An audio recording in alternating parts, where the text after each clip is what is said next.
ಕರ್ನಾಟಕ ರಾಜ್ಯ ರೈತ ಸಂಘಕ್ಕೆ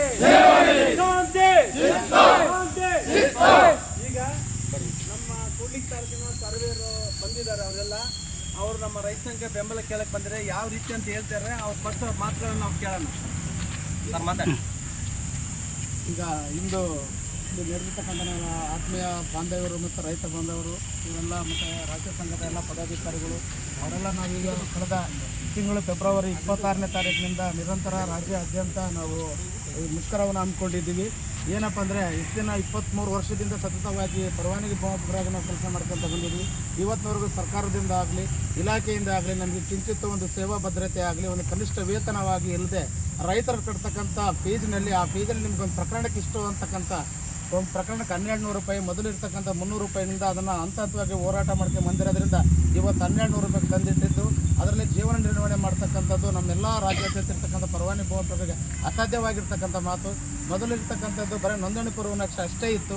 ಈಗ ಅದು ಮುಂದುವರೆದ ಭಾಗವಾಗಿ ಕೋರ್ಟ್ ಕಮಿಷನ್ ವಾರಂಟ್ ಇರ್ಬೋದು, FDP ಇರ್ಬೋದು, ಕೆರೆ ಅಳತೆ ಇರ್ಬೋದು, ಅರಣ್ಯ ಇರ್ಬೋದು, ಮಿಕ್ಕಿರ್ತಕ್ಕಂಥ ಹದ್ದುಬಸ್ತುಗಳಿದ್ದಾವೆ, ಈಸ್ವತ್ತು ಇದ್ದಾವೆ, ಅಲಿನೇಷನ್ ಇದ್ದಾವೆ ಮತ್ತು ಸೆಂಟ್ರಲ್ ಗೌರ್ಮೆಂಟ್ ಆಗಿ ಪ್ರಾಜೆಕ್ಟ್ಗಳು ಆಗಿರ್ತಕ್ಕಂಥ ಸ್ವಾಮಿತ್ವ ಯೋಜನೆ, ಕಾರ್ಬನ್ ಡಿಜಿಟೈಸೇಷನ್ನು ಮತ್ತಿನ್ನು ಹಲವಾರು ಕಾರ್ಯಕ್ರಮಗಳನ್ನು ರಾಜ್ಯ ಸರ್ಕಾರ ಮತ್ತು ಕೇಂದ್ರ ಸರ್ಕಾರದಿಂದ ಅನುಮೋದನೆ ಪಡಿಸ್ಕೊಂಡ್ಬಿಟ್ಟು ನಮ್ಮಿಂದ ನಿರಂತರವಾಗಿ ಶೋಷಣೆ ಮಾಡ್ತಕ್ಕಂಥ ನಮ್ಮ ಇಲಾಖೆಯವರು ಮಾಡ್ತಾ ಇದ್ದಾರೆ. ಬಟ್ ಇದರಲ್ಲಿ ಸರ್ಕಾರ ಯಾವತ್ತಿದ್ರೂ ನಮ್ಮ ಜೊತೆಗೆ ಸಹಕಾರ ಪಡ್ಕೊಂತ ಬಂದಿದೆ.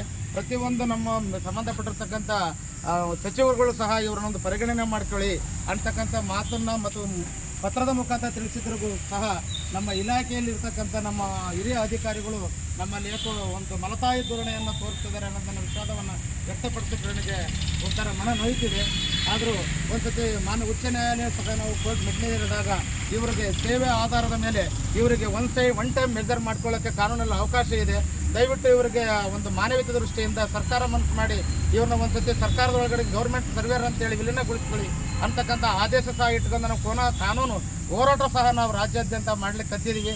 ದಯವಿಟ್ಟು ಈಗ ನಾವು ರೈತರಿಂದನೇ ಜೀವನ ಮಾಡ್ತಾ ಇರೋದು. ನಾವು ಇವತ್ತೇನಾದರೂ ಇಲ್ಲಿ ನಿಂತ್ಕೊಂಡು ಮಾತಾಡ್ತಿದ್ದೀವಿ ಅಂದರೆ ಆ ರೈತರು ಕೊಟ್ಟಿರ್ತಕ್ಕಂಥ ಭಿಕ್ಷೆ ಅಂತಕ್ಕಂಥ ಭಾವನೆ ನಾನೆಲ್ಲರಲ್ಲಿ ಹೇಳೋಕ್ಕೆ ನಾನು ಇಷ್ಟಪಡ್ತೇನೆ. ಈಗ ಅವರಿಲ್ಲ ಅಂದರೆ ನಮ್ಮ ಜೀವನನೇ ಇಲ್ಲ.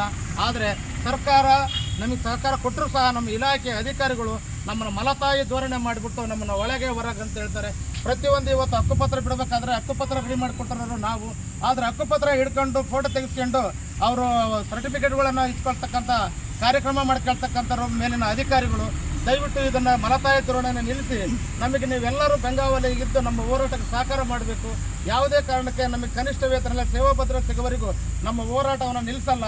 ರಾಜ್ಯಾದ್ಯಂತ ನಾವು ಉಗ್ರ ಹೋರಾಟ ಮಾಡಲಿಕ್ಕೆ ಸಹಕಾರ ನಾವು ಕರೆ ಕೊಡಬೇಕಾಗುತ್ತೆ. ಅಂಥ ಟೈಮಲ್ಲಿ ನೀವು ನಮ್ಮ ಬೆಂಗಾವಲಿಗೆ ನಮ್ಮ ತಂದೆ ಸ್ಥಾನದಲ್ಲಿ ನಮ್ಮ ರೈತ ಸಂಘ ನಮ್ಮ ಜೊತೆಗೆ ಇರಲಿ ಅಂತಕ್ಕಂಥ ಭಾವನೆಯನ್ನು ಅವರಲ್ಲಿ ವ್ಯಕ್ತಪಡಿಸುತ್ತಾ ನಾನು ಈ ವಿಜಯನಗರ ಜಿಲ್ಲಾ ಅಧ್ಯಕ್ಷ ಆಗಿರ್ತಕ್ಕಂಥ ನಾನು ನಮ್ಮ ರೈತ ಸಂಘದ ಪದಾಧಿಕಾರಿಗಳು ಅಧ್ಯಕ್ಷರಲ್ಲಿ ನಾನು ಮನಪೂರ್ವಕವಾಗಿ ಅವರ ಹತ್ರ ವಿನಯವನ್ನು ಮಾಡಿಕೊಳ್ತಾ ನಾನು 2 ಮಾತುಗಳನ್ನು ಮುಗಿಸುತ್ತೇನೆ. ಜೈ ಜವಾನ್ ಜೈ ಕಿಸಾನ್. ಆದ್ರೆ ಶಾಂತಿಯುತ ಹೋರಾಟ, ನಾವೆಲ್ಲಿ ಕೂಗಾಟ ಚೀರಾಟ ಮಾಡ್ತಿಲ್ಲ. ಅಫಿಷಿಯಲ್ ಲೆವೆಲಲ್ಲಿ ಏನು ಮಾಡಬೇಕಾದ ಮೆಮೊರಂಡಮ್ ಕೊಟ್ಟು ರೈತರಿಗೆ ತೊಂದರೆ ಆಗ್ಬಾರ್ದು ಅಂತ ನಮ್ಮ ಹತ್ರ ಇರ್ತಕ್ಕಂಥ ಫೈಲ್ಗಳೆಲ್ಲ ನಾವು ಸರ್ಕಾರಕ್ಕೆ ನಮ್ಮ ಆಫೀಸಿಗೆ ಹಿಂದೆ ಕೊಟ್ಟು ನಮಗೆ ಸರಿಯಾದ ಬದ್ಧತೆ ಇಲ್ಲ, ನಮ್ಗೆ ಸೇವಾ ಭದ್ರತೆ ಇಲ್ಲ, ನಮಗೆ ಸೆಕ್ಯೂರಿಟಿ ಇಲ್ಲ. ಹಾಗಾಗಿ ಕೆಲಸ ಮಾಡ್ಕೊಡೋಕ್ಕಾಗಲ್ಲ. ದಯವಿಟ್ಟು ರೈತರ ಹೊಟ್ಟೆ ಮೇಲೆ ಹೊಡಿಬೇಡ್ರಿ. ರೈತರಿಗೆ ಫೀಸ್ ಹೆಚ್ಚು ಮಾಡೋದು, ಅಳತೆ ಮಾಡಿಸೋದು. ಒಬ್ಬೊಬ್ಬರು ಸೈದು ಇಲ್ಲೇ ಬಂದಿರ್ತಕ್ಕಂಥ ನಮ್ಮ ಸ್ನೇಹಿತರು ಇರ್ಬೋದು 70,000 ಫೀಸ್ ಕಟ್ಟಿದ್ದಾರೆ. ಆ ಫೈಲ್ ಪ್ರಕರಣ ಅಳತೆ ಮಾಡಿಕೊಟ್ಟಾದ್ಮೇಲೆ ಬರೀ 1,200 ರೂಪಾಯಿ ಕೊಡ್ತಾರೆ. ಮಿಕ್ಕಿರ್ತಕ್ಕಂಥ ದಿನ 40, 79, 69,000 ಎಲ್ಲೋಯ್ತು? ಅದು ಯಾರು ಕೇಳ್ತಕ್ಕಂಥ ಇದಿಲ್ಲ. ಇವತ್ತಿನ ರೈತರು ಮತ್ತು ನಮ್ಮ ಪರವಾನಗಿ ಭೂಮಿಕರು ಬಲಿ ಪಶುಗಳಾಗ್ತಾ ಇದೀವಿ ನಮ್ಮ ಇಲಾಖೆ ವತಿಯಿಂದಾಗಿ ಅಂತಕ್ಕಂಥ ಮಾತನ್ನು ವ್ಯಕ್ತಪಡಿಸಕ್ಕೆ ನಾನು ಇಷ್ಟಪಡುತ್ತೇನೆ. ಆಯ್ತು.